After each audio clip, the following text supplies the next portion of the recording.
تازہ ترین ویڈیوز کے لیے چینل کو سبسکرائب کر کے بیل آئیکن اور آل نوٹیفیکیشن پر کلک کریں تاکہ آپ کو ملے ہر خبر سب سے پہلے۔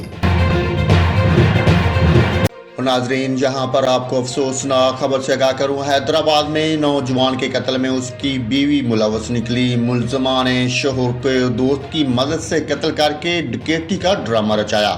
پولیس کا کہنا ہے کہ پٹورو کے قریب ٹیکسی ڈرائیور کی لوٹ مار نوجوان کے قتل کی تحقیقات کے دوران انکشاف ہوا کہ مقتول سمندر خان کے قتل میں اس کی اہلیہ ملوث نکلی۔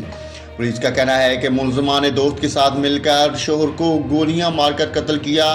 قتل کے بعد ملزمہ نے ٹول پلازا پر ڈکیتی کا ڈرامہ رچایا۔ پولیس نے ملزمہ کو عدالت میں پیش کر کے 4 روزہ تفتیشی ریمانڈ حاصل کر لیا، جبکہ ملزمہ کے دوست کی گرفتاری کے لیے چھاپے مارے جا رہے ہیں۔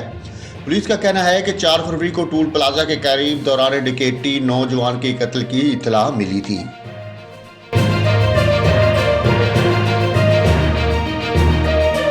ادھر سوات کی تحصیل مٹا میں جنگلی جانور کے حملے میں 2 خواتین اور ایک کم سن بچی جان بحق ہو گئی۔ تفصیلات کے مطابق ڈی پی او سوات زاہد نواز مروت نے بتایا کہ افسوسناک واقعہ رات کے وقت پیش آیا جب ایک خونخوار جنگلی جانور نے مئیر داد کے گھر پر حملہ کر دیا۔ نتیجے میں 2 خواتین اور ایک 6 سالہ بچی موقع پر ہی جان بحق ہو گئے۔